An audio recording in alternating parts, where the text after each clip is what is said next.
Hello there, World of Tankers. Welcome back to another one of my videos. I am Blitz, and today I'm going to be talking about the E75 TS.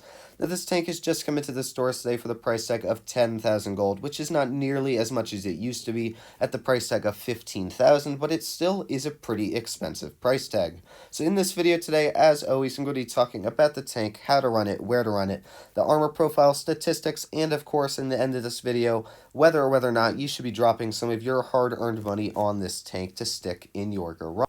When you take a look at this vehicle statistically, the first thing you'll probably notice is that it has quite a large amount of hit points at 1,550, and when you do run the hit point buff, it's going to go all the way up to 1,643, which pretty much means that you're going to be one of the healthiest heavy tanks on the battlefield at Tier 8.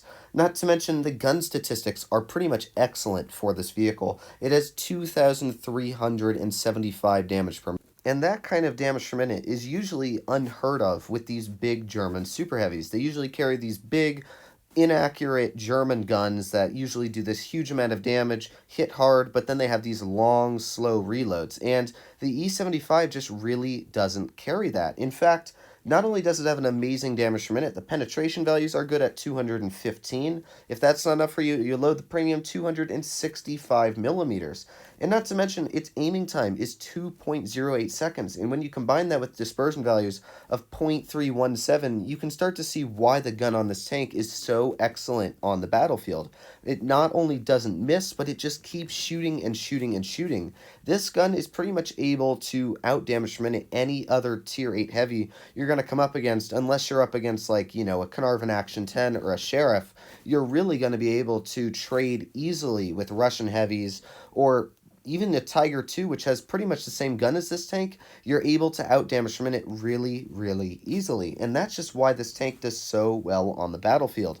Not to mention, it has 10 degrees of gun depression, which means that not only do you have a great gun, you're able to use it in pretty much every single scenario you get stuck in, because 10 degrees is the best of the best you're going to be able to get. And the tank weighs 85 tons, which makes it one of the heaviest tanks on the battlefield. And you take a look at the top speed of it, and you're like, well, wait a sec. How can this vehicle weigh 85 tons and still go 38 kilometers per hour forwards? Well, there is a bit of a snag on this vehicle, and that's because it may say that it goes 38 kilometers per hour, but really that's far from the truth.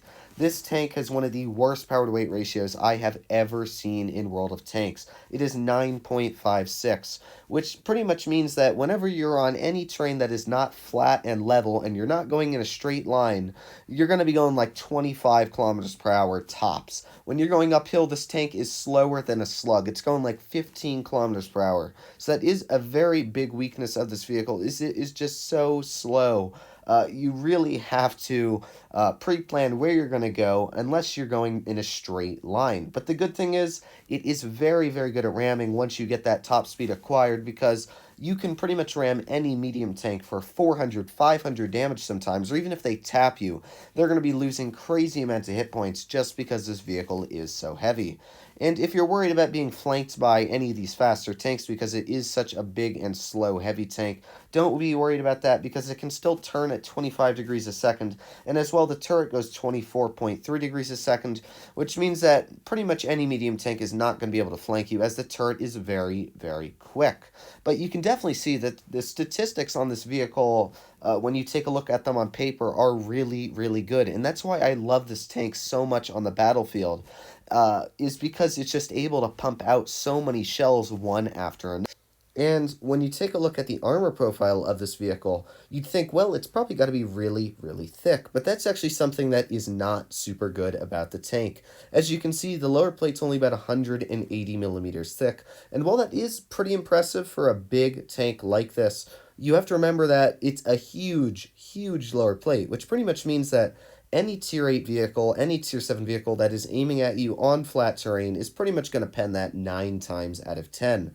As well, the upper plate on the tank is not the thickest at that. It is 300 millimeters thick, which pretty much means that most Tier 8s are going to be bouncing off of that. and the same for tier 7 vehicles, but you have to remember that this tank can play up against tier 9s. And when you have tanks like the T92s, which have 330 millimeters of heat penetration, pretty much every tier 9 vehicle has over 300 millimeters of premium penetration, which pretty much means that even when you're running this tank angled, easily, tier 9s can just use premium ammo and go right through the upper plate. And when you take a look at the turret armor, it's only like 240 millimeters thick on average. And that's really a big weakness of this tank, and something that really kills me when I run it a lot, because I expect this tank to have really thick turret armor, but I push it up against these tier 8 heavy tanks, and even some tier 7 heavies, and all they do is load premium ammo, and it goes right through. And you think, well, when you use your gun depression, it must have much thicker turret armor, but it's so flat that it only raises it by 10 to like 247, 250 millimeters thick. And even when you angle the turret, even though it is pretty boxy and easily angled, it still only goes to like 260 millimeters thick. And, pretty much every tier 8 tank destroyer is easily going to overmatch that turret armor. And tier 9 heavy tanks, they're not even going to have to load premium ammo to penetrate the turret. And that's one thing that I really do find a weakness on this tank.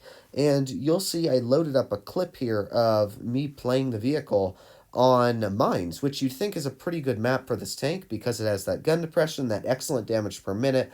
You'd think that the turret armor would be a lot better because of the angle of the hill, but I just got penned every time I pulled out. You can see here, I bounced the shell off the IS-3, I'm going to pull back out, and I am just going to get nuked of pretty much all of my hit points. And it's something that I've been really getting frustrated with lately on this tank because there's been so much power creep lately. When the tank first came out, there weren't vehicles like the T92s and these other vehicles that can just easily go right through your turret. But now, because there's been so much power creep and penetration keeps getting upped and upped and upped, it makes this vehicle just so much easier to penetrate. You can see every time I pull out, I just get penetrated. Even the IS-3, which really doesn't have amazing penetration, goes right through my turret armor, decapitating me. So you can definitely see why I struggle with the armor on the vehicle. But because it has such good gun statistics, as long as you know how to side scrape in this tank, because it does have that excellent side armor, it's about 150 millimeters thick on the side. So if you use the side armor correctly, you're going to do excellent on side scraping because it has that spaced armor on the sides. Heat rounds dissolve in the tank. T49 isn't even a threat. Most heat rounds are easily just going to dissolve right through that spaced armor on the side. So definitely try and use your side armor when you do run the tank. On to the factor of whether or not this tank is worth the price tag is actually a really tough one for me to decide. Because personally, I really like the tank because it's just got an excellent gun. You can see here on this replay, I'm just tearing apart pretty much any enemy I come up against. And that's because the reload is just so quick. But it's a really tough tank to run because, as I said, the armor is good, but it's also not good. And you have to know how to angle it. You have to, know where you're going to push as soon as you start off in the game because it's definitely not one of the quickest tanks on the battlefield. And if you get caught out in the open by medium tanks, they will tear you apart. Even if you have a great damage per minute, as soon as you have two medium tanks pushing on you, or even two tanks that are just pushing on you alone, you're probably going to fall apart because it's just not great at dealing with more than one tank at a time. So if you're looking for a tank that is beginner friendly, you're new to the game, and you just want to earn some credits and have fun and do well in the process, pick up an IS series like an IS-6, IS-5, anything like that. Even one of the Defenders that used to be in the store would have been a great option, especially for how cheap they were. But if you're a more experienced player and you know all the angles and you're really good with a tank like the Luva, you sort of will do really well in this type of tank. You have to know how to side scrape, you have to know where to push, you have to know all these things ahead of the game. But you can definitely see in a game where everything does work out well for you, the damage per minute just racks up the damage for you. I did 3,200 damage in this game, and this is only like a 2-minute game. And you can start to sink on, if you get on a map like Dead Rail, you can easily use your 10 degrees of gun depression, push it up the hill, and just rack up the damage. So if you do like this type of tank, you will definitely not be disappointed. I personally really like it. Not only that, but the tank really looks cool as well.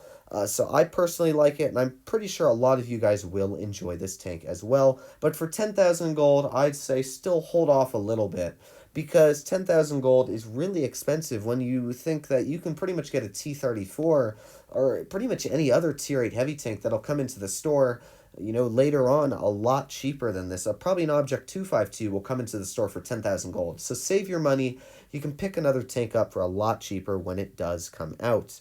Also, I just want to let you guys know, if you're wondering why the quality of this video just isn't on par with usually the rest of my videos, that's just because I actually sold my computer, so I'm recording this on my iPad right now. So all the stuff you're seeing here is on my iPad, so just if the quality of this video isn't on par to what my normal videos are, I'm sorry about that. I did order a brand new computer, a better processor, more storage, you know, everything like that. So make sure you do keep up with my channel. I make sure to tell you guys all about my life and all that in the community section, so make sure you do have that bell icon on if you don't already, and as well make sure to subscribe to the channel if you haven't already. I hope you guys did enjoy this review, and I'll see you in the next one. Have a great day, guys.